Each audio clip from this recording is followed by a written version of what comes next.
And it is time for Making Connections, and this is our weekly interview segment. We meet interesting people who make up our society. And today we're going to be talking about literature. Because from K-pop to K-dramas and K-films, anything with the K-brand seems to be on track for success these days. But K-literature seems to feel a little removed from the wild success of Hallyu. So to help us explore this topic, we're joined in the studio by Leslie Hickman, who wrote an insightful article on this titled Korean Literature, the Black Sheep of Hallyu. And she is a Korean Studies major at Yonsei's Graduate School of International Studies. Good morning, Leslie, and welcome to Life Abroad. Hi, thanks for having me. Ooh, it's the first time I've done something like this. And listening to yourself on the headphones, right? Yes, I think that was why. Excellent. Well, glad to have you Thank in you. the studio, and very fascinated to talk to you about K-Lit. But first, as we always do, we want to get to know you a little bit as well. So tell us, where are you from, and how or what brought you to Korea? So I'm from the United States, in the state called Missouri. It's in the very middle. And so what brought me to Korea, I find I am sort of a product of the Korean wave as well as my own interests in culture and anthropology.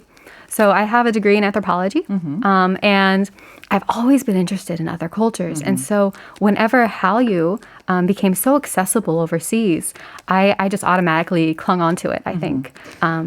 So, I mean, Hallyu covers, like we said, K-pop, K-dramas. Right. Do you remember your first exposure to Hallyu, and what kind of made the biggest impression on you? Was it K-lit? So actually, no. K-Lit took a little bit of time. But first, I think it was everything at once. So in one of my anthropology courses, I was able to meet these really interesting international students from Korea. And that was actually the first time that I really learned a lot about the peninsula. And so I remember almost exactly what they talked about. I was just drawn in right away.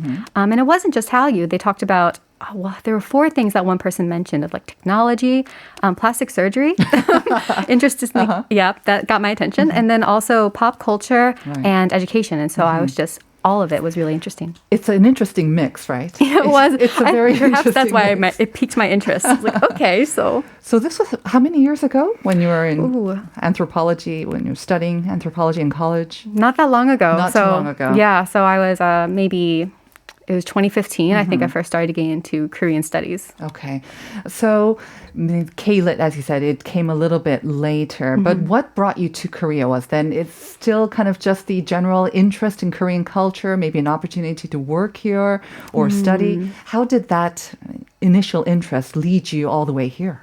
So with anthropology, sometimes there's a part of anthropology called cultural anthropology where you sort of cling on to one particular culture. Usually it's not a huge culture like Korea, and you explore everything about it. And so I think I had that research mindset already when I was learning about Korea. And so I've always looked at it sort of from a research point of view. Okay. And so I think when the opportunity came to study abroad, I was like, okay, yeah, this is a great opportunity. I'll try. And so it's just like the opportunity later came again to have my master's here. So I just continued in that vein. But pretty much I describe my love of Korea as sort of a crush, something that you see right away and you really like it. So all of this time I've really been working hard to see, okay, how deep can I go into this? Like how much is the love really, really real? If that makes sense. Yeah, but when you say crush, of course, sometimes it's one-sided and sometimes it's kind of very idealistic. And then when you come across the actual real thing, sometimes the star just kind of falls, right? When you came to Korea, is it what you expected? I mean, you had heard, you had studied maybe, of course, in advance, but when you came to Korea, no culture shock, or was it exactly what you expected? Oh, that's a good question. So I think it was both what I expected and not what I expected, to give a very vague answer. I didn't have a lot of culture shock. I think a lot of the more not shallow, but like on the top side part of the culture, like eating with chopsticks, this or that, that was very familiar. Right. And I don't think I was here long enough in my study abroad to get deeper. Since then, there have been a few other culture shocks and things to get used to. But in some ways, the stardust is still here. But also, it's real life as well. And so there are the problems that go along with it living anywhere in the world. Okay. Well, now let's delve into Korean literature, because that is the one reason why we have brought you onto the show, and especially your article. Do you remember the first piece of Korean literature that you came across? I think I was so interested in literature that I started, or so interested in Korea, I started to look up like what else can I consume from Korea. And so I was able to read Please Look After Mom. And that one, of course, won the Man Asian Literary Prize. And I think because of that, I was able to know about it. And the one that I read most recently, though, was Loving by Jung Ho-sung. And that one was really, it was like stepping into a warm bath. It's very poetic and very nice. And so those are my first and last so far.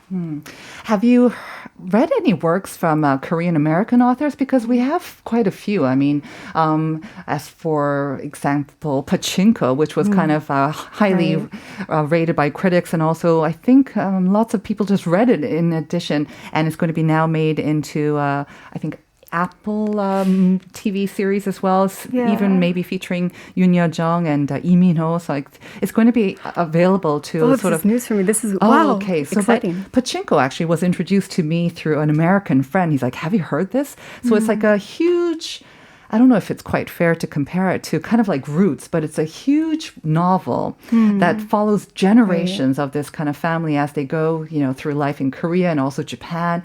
It's this huge kind of very big scale thing. But it was interesting to see how it seemed to really win over a lot of, like my friend in the U.S. and a lot of audience members in the U.S. So my dad as well was like, "Ooh, this is interesting." Oh, Pachinko? Okay, very good. So when it comes to Korean literature, it seems to, again, I'm not a literary critic or someone who has really studied. I'm just a fan as well. But me too. From what we usually think, and you alluded to it in your article, like K-pop, K-dramas, kind of we've got shiny, colorful, new, young things, whereas K-lit seems to be painting a slightly different picture. And I guess that's why you refer to it as the black sheep of Hallyu. What exactly did you mean by this? So black sheep, I meant that just to point out that Korean literature, when you look at it, there's something different when you look at it compared to the other parts of what I call a K-brand. And I'm sure I'm not the first person to come up with that term. But Korean culture, as you can see it from overseas, from a Hallyu perspective, it feels very much like a lifestyle brand. You have this emotional connection to it. And there are certain characteristics that you ascribe to Korea as a whole country. And okay, so I had a few that I thought of. The first one, the most obvious one, is the aesthetic appeal. Right. And of course, that's obvious with K-pop. It's beautiful music videos. And it's also obvious with K-drama. But a lot of other parts, as even food and travel, like the way it's promoted, the way it's seen, is very beautiful. And so there's that one. And then there's also this interconnectedness between all these different parts of the K-brand. And so how I describe that, I use this example of if there is a Korean drama, perhaps a Korean idol is then cast in one of the main leads. And they'll be eating Korean food very deliciously. And even if it's not intentional, like, yes, we want to promote this, but they just automatically come together a lot, even with K-pop as well. Very much so. Yeah. Right. And I don't see that as much with literature happening. And then the last one I wanted to point out was how I said palatable it is. How easy to consume it is. And so that can refer to music videos or dramas. They are uploaded right away. So international audiences have a very easy time consuming them, even in short spurts, maybe on the bus or so. And literature is harder to do that for obvious reasons. And then the other way I meant that was that the overall impression, and I am not going to refer to all literature and all of the K-brand to have this, but the overall impression that I get, and I think other overseas fans get from the K-brand, is this very positive message. Like, you can do it. You've heard BTS Like I said, right? The shiny, everything will be okay, power to you. Right. And that's a wonderful message. We love that message. But I think literature wants to point out something different. And so I think it's appealing to a different audience for that reason. I think I totally agree with what you say, because when you look at the books that have received a lot of attention, like even Pachinko, it's not a... Yes, it's a story about human survival and a family surviving, but it's not, I wouldn't say, necessarily optimistic. Like Please Look After Mom, also not the most optimistic book. No. Or The Vegetarian, of course, that received a lot of attention, a lot of acclaim overseas as well. Even Kim Ji-young, born 1982, all of them seem to have, in my view, kind of a dark, almost undercurrent. Right. And it is quite, again, you can find some hope in there, but the overall tone is definitely a lot darker it's than the weightier. shiny, the image that we usually present through Hallyu. Do you think that also makes it less appealing and less palatable to, at the same time, but it seems to appeal to critics and maybe book lovers? I agree with that. So when I say like I'm exploring the popularity of Korean literature, I do think, as I mentioned, there's a different audience. So it is obviously popular with critics, even around the world, because it's won awards. And I've been looking up lots of different reviews of Korean literature. They're like, who's talking about this? And a lot of them are, publishers or people who already love books, and they're like, hey, this is really important too. But when I found very few K-pop fans or K-drama fans just Hallyu fans who have kind of said the same thing. Some of them, I feel, are so interested in Korea as they know it that they will look up literature like I did myself. But then it's very different. And so some of the ways that they describe it is it's important, which it is. But they'll describe it as like, oh, it's important. And so I think people might look into it because they're interested in Korea as a whole. But I don't know. It's just so different. So I think it'll be more of a one and done kind of thing rather than like, okay, I'm going to continue with Korean literature if that's the kind of Korea that they're interested in.